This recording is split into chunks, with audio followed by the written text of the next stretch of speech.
2004, I became an unarmed military observer with the African Union in Darfur, Sudan. All I had was a camera, a pen, and a paper. I was totally unprepared for what I'd see.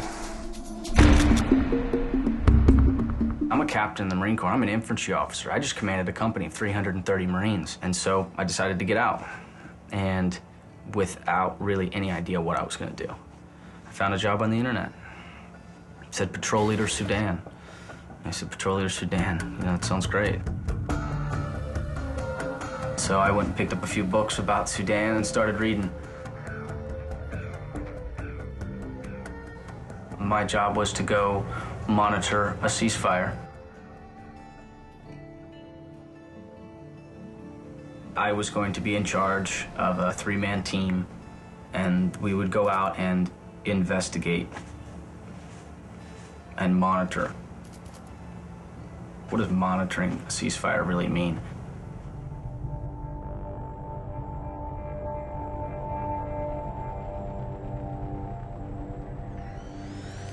The Sudanese government and rebels are in final negotiations for a peace accord that would put an end to a 2-decade-long civil war between the predominantly Muslim North and the animist and Christian South.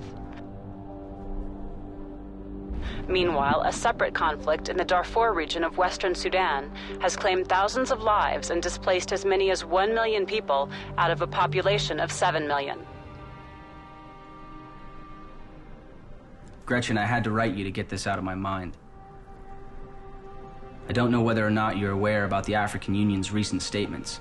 They have released a report that states that there is some evidence that individuals have been chained and burned alive by the Janjaweed.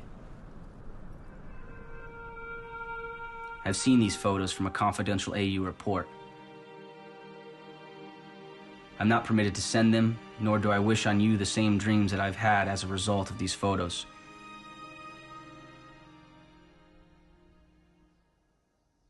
The individuals that were burned were children from a girls' school and their families that had tried to save them.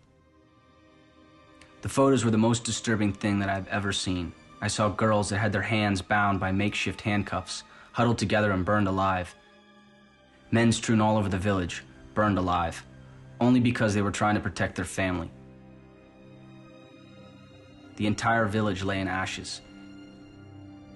If these photos were released to the public, there would be troops in here in a matter of days. The people of Sudan are scared. They fear if they speak out against the government that they will be imprisoned. I was talking to 2 individuals confidentially the other day and was basically asking them to tell me what their thoughts were about the government and the situation in Darfur. They said that there is no gray area. It is either genocide or not. Are people being killed because they are Africans and not Arabs? Yes. I'm afraid that we will be hearing about Sudan for a long time to come.